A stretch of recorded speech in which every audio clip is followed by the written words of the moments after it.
ನಮಸ್ಕಾರ ಸ್ನೇಹಿತರೆ, ಕರ್ನಾಟಕ ಮ್ಯಾಟರ್ಸ್ಗೆ ಮತ್ತೊಮ್ಮೆ ಸ್ವಾಗತ.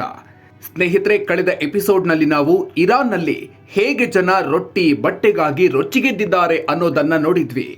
ಆದರೆ ಕಳೆದ 24 ಗಂಟೆಗಳಲ್ಲಿ ಇರಾನ್ನ ಕಥೆ ಸಂಪೂರ್ಣ ಬದಲಾಗಿದೆ. ಬರೀ ಹಸಿವಿನ ಆಕ್ರಂದನವಾಗಿದ್ದ ಪ್ರತಿಭಟನೆ ಈಗ ಸರ್ಕಾರವನ್ನೇ ಉರುಳಿಸುವ ಕ್ರಾಂತಿಯಾಗಿ ಬದಲಾಗ್ತಿದೆ. ಅತ್ತ ನಗರಗಳನ್ನ ವಶಪಡಿಸಿಕೊಳ್ಳಿ ಅಂತ ಮಾಜಿ ರಾಜನ ಮಗ ಕರೆ ಕೊಟ್ರೆ, ಇತ್ತ ಮಹಿಳೆಯರು ಅಲ್ಲಿನ ಸುಪ್ರೀಂ ಲೀಡರ್ ಫೋಟೋಗೆ ಬೆಂಕಿ ಹಚ್ಚಿ ಸಿಗರೇಟ್ ಸೇದೋ ಮೂಲಕ ಭಯಂಕರವಾಗಿ ಸೇಡು ತೀರಿಸಿಕೊಳ್ತಿದ್ದಾರೆ.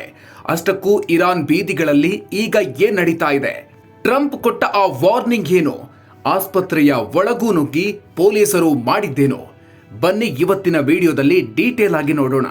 ಅದಕ್ಕೂ ಮೊದಲು ನೀವಿನ್ನೂ ನಮ್ಮ ಚಾನಲ್ಗೆ ಸಬ್ಸ್ಕ್ರೈಬ್ ಆಗಿಲ್ಲ ಅಂದ್ರೆ ಈಗಲೇ ಸಬ್ಸ್ಕ್ರೈಬ್ ಆಗಿ, ಮಿಸ್ ಮಾಡದೆ ಬೆಲ್ ಐಕಾನ್ ಪ್ರೆಸ್ ಮಾಡಿ.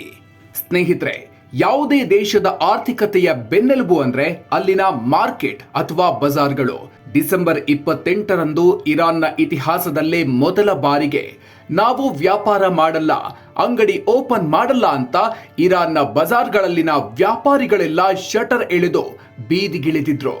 ಯಾಕೆ ಗೊತ್ತಾ? ಅಲ್ಲಿನ ಕರೆನ್ಸಿ ರಿಯಲ್ ಮೌಲ್ಯದ ಕುಸಿತ. ಇರಾನ್ನ ಕರೆನ್ಸಿ ಎಷ್ಟರ ಮಟ್ಟಿಗೆ ಕುಸಿದಿದೆ ಅಂದ್ರೆ, ಬೆಳಗ್ಗೆ ಇದ್ದ ರೇಟು ಸಂಜೆಯಾಗೋದ್ರಲ್ಲಿ ಡಬಲ್ ಆಗ್ತಾ ಇದೆ. ನಮ್ಮ ಹತ್ರ ಬರುವ ಗ್ರಾಹಕರಿಗೆ ಹೊಸ ರೇಟ್ ಹೇಳೋಕೆ ನಮಗೆ ನಾಚಿಕೆ ಆಗ್ತಾ ಇದೆ. ಅದಕ್ಕೆ ಅಂಗಡಿ ಮುಚ್ತಾ ಇದ್ದೀವಿ ಅಂತ ವ್ಯಾಪಾರಿಗಳು ಹೇಳ್ತಾ ಇದ್ದಾರೆ. ವಿಶೇಷ ಅಂದ್ರೆ 1979ರಲ್ಲಿ ಇರಾನ್ನಲ್ಲಿ ಕ್ರಾಂತಿ ಆಗಿದ್ರ ಹಿಂದೆ ಇದೇ ವ್ಯಾಪಾರಿಗಳು ಇದ್ರು. ಇದೀಗ ಮತ್ತೆ ವ್ಯಾಪಾರಿಗಳು ಬೀದಿಗಿಳಿದಿದ್ದಾರೆ. ಹೀಗಾಗಿ ಈಗ ಹಿಸ್ಟ್ರಿ ರಿಪೀಟ್ ಆಗ್ತಿದೆ ಅಂತ ತಜ್ಞರು ಹೇಳ್ತಿದ್ದಾರೆ. ನಗರಗಳನ್ನ ವಶಪಡಿಸಿಕೊಳ್ಳಿ, ಪ್ರತಿಭಟನೆಗೆ ಎಂಟ್ರಿ ಕೊಟ್ಟ ಯುವರಾಜ. ಸ್ನೇಹಿತರೆ, ವಿಷಯ ಇಲ್ಲಿಗೆ ನಿಂತಿಲ್ಲ. 1979ರಲ್ಲಿ ಇರಾನ್ನಿಂದ ಓಡಿಸಲ್ಪಟ್ಟಿದ್ದ ಅಂದಿನ ರಾಜನ ಮಗ ಈಗ ಅಮೆರಿಕದಲ್ಲಿರುವ ರೆಜಾ ಪೆಹ್ಲವಿ ಪ್ರತಿಭಟನೆಗೆ ಧುಮುಕಿದ್ದಾರೆ. ದೂರದ ಅಮೆರಿಕದಲ್ಲೇ ಕೂತು ಅವರು ಪ್ರತಿಭಟನಾಕಾರರನ್ನ ಹುರಿದುಂಬಿಸುತ್ತಿದ್ದಾರೆ. ಬರೀ ರಸ್ತೆಗೆ ಬಂದ್ರೆ ಸಾಲದು, ಇರಾನ್ನ ಪ್ರಮುಖ ಸಿಟಿ ಸೆಂಟರ್ಗಳನ್ನ ವಶಪಡಿಸಿಕೊಳ್ಳಿ, ಆರ್ಥಿಕತೆಯನ್ನ ಸ್ತಬ್ಧ ಮಾಡಿ ಅಂತ ಪಹ್ಲವಿ ಕರೆ ಕೊಟ್ಟಿದ್ದಾರೆ. ಇರಾನ್ನ ಬೀದಿಗಳಲ್ಲಿ ಈಗ ರೆಜಾ ಪಹ್ಲವಿ ವಾಪಸ್ ಬರ್ಲಿ ಅನ್ನೋ ಘೋಷಣೆಗಳು ಮೊಳಗೋದಿಕ್ಕೆ ಆರಂಭಿಸಿದೆ. ಇದಕ್ಕೆ ತುಪ್ಪ ಸುರಿಯೋ ಹಾಗೆ ಅಮೆರಿಕ ಅಧ್ಯಕ್ಷ ಡೊನಾಲ್ಡ್ ಟ್ರಂಪ್ ಕೂಡ ವಾರ್ನಿಂಗ್ ಕೊಟ್ಟಿದ್ದಾರೆ. ಪ್ರತಿಭಟನಾಕಾರರನ್ನು ಏನಾದ್ರೂ ಕೊಂದ್ರೆ ನಾವು ಸುಮ್ಮನಿರಲ್ಲ. ನೆನಪಿಡಿ, ಗ್ರೌಂಡ್ ವಾರ್ ಮಾಡಲ್ಲ, ಆದ್ರೆ ನಿಮಗೆ ಎಲ್ಲಿ ಪೆಟ್ಟು ಕೊಡಬೇಕು ಅಲ್ಲಿ ಕೊಡ್ತೀವಿ ಅಂತ ಇರಾನ್ ಸರ್ಕಾರಕ್ಕೆ ಖಡಕ್ ಎಚ್ಚರಿಕೆ ರವಾನಿಸಿದ್ದಾರೆ. ಆಸ್ಪತ್ರೆಗೂ ನುಗ್ಗಿದ ಪೊಲೀಸರು, 116ಕ್ಕೂ ಹೆಚ್ಚು ಸಾವು. ಸ್ನೇಹಿತರೆ, ಇರಾನ್ ಸರ್ಕಾರ ಈಗ ಅಕ್ಷರಶಃ ಬೆಚ್ಚಿ ಬಿದ್ದಿದೆ. ಎಷ್ಟರ ಮಟ್ಟಿಗೆ ಅಂದ್ರೆ, ಗಾಯಗೊಂಡು ಆಸ್ಪತ್ರೆ ಸೇರಿದ ಪ್ರತಿಭಟನಾಕಾರರ ಮೇಲೂ ಪೊಲೀಸರು ಅಟ್ಯಾಕ್ ಮಾಡಿದ್ದಾರೆ. ಸೆಕ್ಯೂರಿಟಿ ಫೋರ್ಸ್ ನಮಗೆ ಸಹಾಯ ಮಾಡಿ ಅಂತ ಕೂಗಿದ್ರು ಕೇಳದೆ ಆಸ್ಪತ್ರೆಯ ಗಾಜು ಒಡೆದು ಒಳನುಗ್ಗಿ ದೌರ್ಜನ್ಯ ಎಸಗಿರೋ ವಿಡಿಯೋಗಳು ವೈರಲ್ ಆಗಿದೆ. ಕಳೆದ 15 ದಿನಗಳಲ್ಲಿ ಬರೋಬ್ಬರಿ 116ಕ್ಕೂ ಹೆಚ್ಚು ಜನ ಸಾವನ್ನಪ್ಪಿದ್ದಾರೆ ಅಂತ ವರದಿಗಳು ಹೇಳ್ತಾ ಇದೆ. ದೇಶದೆಲ್ಲೆಡೆ ಇಂಟರ್ನೆಟ್ ಸಂಪೂರ್ಣ ಬಂದ್ ಮಾಡಲಾಗಿದೆ. ಇದು ಪ್ರತಿಭಟನೆಯಲ್ಲ, ಇವರು ಗಲಭೆಕೋರರು, ಇವರಿಗೆ ಮರಣದಂಡನೆ ಕೊಡ್ತೀವಿ ಅಂತ ಇರಾನ್ನ ಸರ್ವೋಚ್ಚ ನಾಯಕ ಆಯತುಲ್ಲಾ ಅಲಿ ಖಮೇನಿ ಗುಡುಗಿದ್ದಾರೆ. ಈ ಎಲ್ಲದರ ನಡುವೆ ಇಡೀ ಜಗತ್ತಿನ ಗಮನ ಸೆಳೀತಾ ಇರೋದು ಇರಾನ್ ಮಹಿಳೆಯರ ಆಕ್ರೋಶ.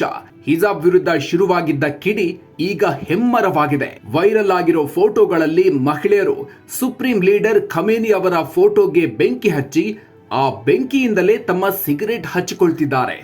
ಇರಾನ್ನಲ್ಲಿ ಖಮೇನಿ ಫೋಟೋಗೆ ಅವಮಾನ ಮಾಡೋದು ಮರಣ ದಂಡನೆಗೆ ಸಮಾನವಾದ ಅಪರಾಧ. ಆದ್ರೂ ಮಹಿಳೆಯರು, ನಮಗೆ ಭಯ ಇಲ್ಲ, ನಾವು ಸತ್ತೋಗಿ 47 ವರ್ಷ ಆಯ್ತು ಅಂತ ರೊಚ್ಚಿಗೆದ್ದಿದ್ದಾರೆ.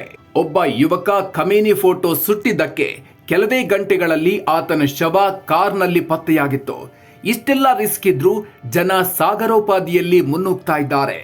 ಸ್ನೇಹಿತರೆ, ಇದರಿಂದ ಇರಾನ್ ಸರ್ಕಾರ ಈಗ ಭಾರಿ ಇಕ್ಕಟ್ಟಿಗೆ ಸಿಲುಕಿದೆ.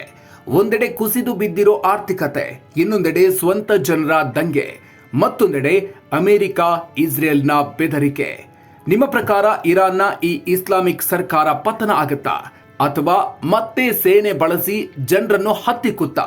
ರಾಜನ ಮಗ ರೆಜಾ ಪಹ್ಲವಿ ಮತ್ತೆ ಇರಾನ್ಗೆ ಮರಳಲು ಸಾಧ್ಯನಾ? ನಿಮ್ಮ ಅಭಿಪ್ರಾಯವನ್ನ ಕಾಮೆಂಟ್ ಮಾಡಿ ತಿಳಿಸಿ. ಈ ಮಾಹಿತಿ ಇಷ್ಟ ಆಗಿದ್ರೆ ವಿಡಿಯೋ ಲೈಕ್ ಮಾಡಿ, ಶೇರ್ ಮಾಡಿ.